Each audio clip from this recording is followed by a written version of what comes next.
Agora, os princípios da preparação do sermão. As divisões principais devem originar-se da sua tese, e cada divisão deve contribuir para o desenvolvimento da verdade que você quer propagar para os seus ouvintes.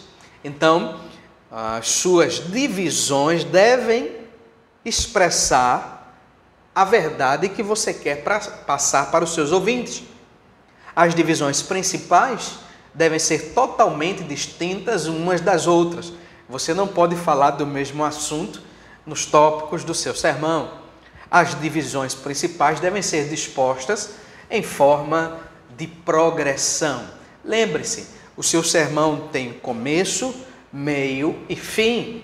Você está indo ao alcance do ápice do sermão, que é provar a sua tese, a verdade que você quer propagar para os seus ouvintes.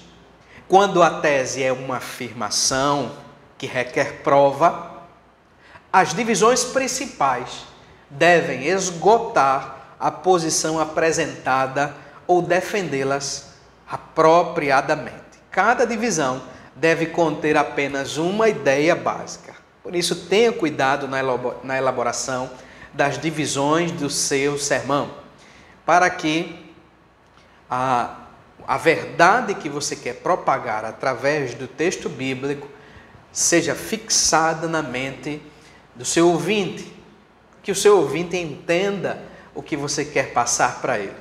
Vamos agora para a aplicação da verdade que você extraiu do texto, da sua tese. A aplicação é o processo retórico mediante o qual se aplica direta e pessoalmente a verdade ao indivíduo, a fim de persuadi-lo a reagir de forma ou de modo favorável.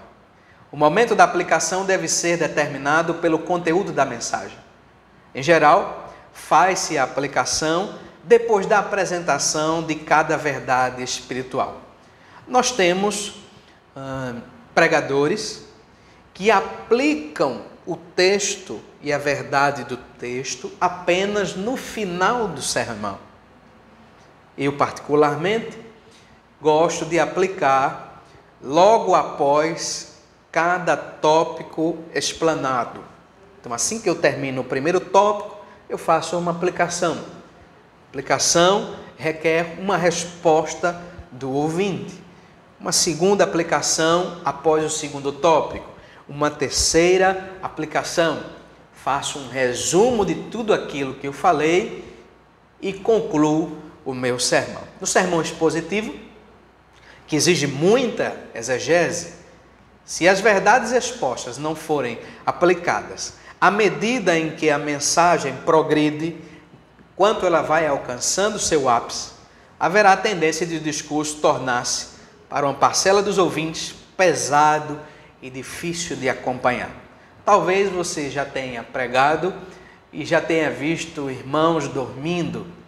Você precisa fazer a exposição da verdade bíblica de forma que o seu ouvinte se interesse por aquilo que você está falando. Isso, claro, depende da atuação do Espírito Santo, depende da forma como você propaga a verdade bíblica e depende também daquele que está ouvindo esta verdade. Vamos para os requisitos indispensáveis para uma aplicação de um sermão eficaz. Vejamos, o pregador deve ter uma vida de comunhão com Deus. De fato, se ele está numa congregação em que as pessoas lhe conhecem, se aquilo que ele prega não é o que vive, esse sermão não vai produzir efeitos na vida do seu ouvinte. Para ter êxito em relacionar a Bíblia com o momento atual, o homem de Deus deve ter bom preparo acadêmico. Para aplicar a verdade eficazmente, o pregador deve compreender a natureza humana. Para relacionar as verdades bíblicas com os problemas e situações dos membros das congregações, da sua igreja, é necessário ter conhecimento das condições e também do interesse deles. Para comunicar as Escrituras com eficácia, O mensageiro deve falar com naturalidade. Então não queira inventar palavras e usar palavras difíceis no seu sermão. Use uma linguagem acessível a todos que lhe escutam. E o mais importante, o mensageiro deve depender inteiramente da ação do Espírito Santo. Agora vejamos alguns princípios para a aplicação da verdade da sua tese, da tese extraída do sermão. Relacione o sermão aos problemas e necessidades humanas. Use a imaginação para dar vida às cenas e aos personagens bíblicos. Empregue ilustrações que mostrem como a verdade pode ser aplicada à vida do povo nas lutas diárias. E tenha bastante cuidado com as ilustrações. O seu sermão não é uma ilustração. A ilustração deve ajudar a você a aplicar a verdade contida no texto. Então tenha muito cuidado com a quantidade de ilustrações e o tempo dessa ilustração. Tire do texto princípios universais, aplicáveis a todas as épocas. Certifique-se de que toda aplicação esteja de acordo com a verdade bíblica. Isto é muito importante. Desperte os ouvintes com a motivação correta. Relacione a verdade com a época atual. Então vejamos agora a conclusão. A conclusão é aquela parte do sermão que tem o propósito de levar o assunto tratado a um fim adequado. O ideal é que a conclusão possa relacionar permanentemente a verdade pregada à vida dos ouvintes. A conclusão é o ponto culminante do sermão, na qual o objetivo constante do pregador atinge o seu alvo com impacto vigoroso. Nós temos algumas formas de conclusão. Uma das que eu mais uso é a recapitulação. A recapitulação. Usa-se esse tipo de conclusão quando a mensagem consiste em uma série de argumentos e ideias, exigindo dos ouvintes muita atenção à linha de pensamento do pregador. Principalmente se seu sermão tem muitas divisões, existem muitas divisões e muitos pontos. Por isso é necessário que no fim, na conclusão, você recapitule o que você falou em poucas palavras. Nós temos também a forma de conclusão com a ilustração. Esse recurso é válido quando a ilustração já é um resumo da verdade principal da mensagem. Pode se relacionar expressivamente à grande lição espiritual do sermão com os membros da igreja.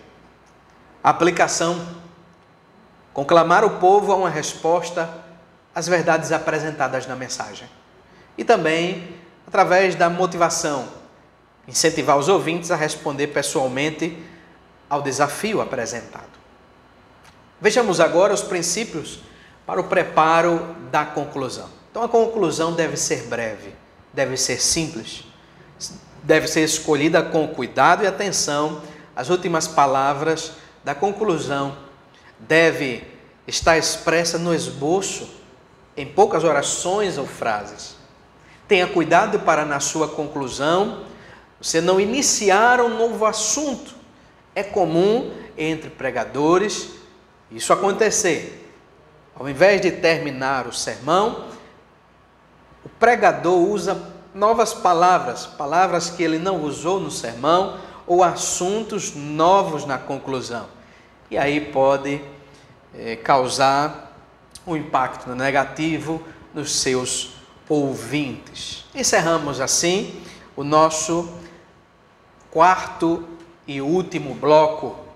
Quero encerrar fazendo a leitura do texto de 2 Coríntios, capítulo 4, versos 5 e 7.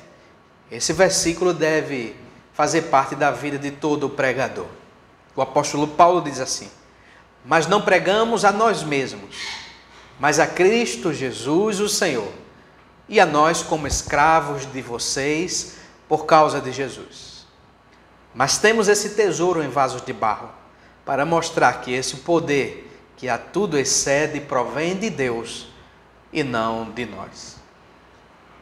Que você possa fazer bom uso desta cadeira e que ela sirva para o bom preparo dos seus sermões.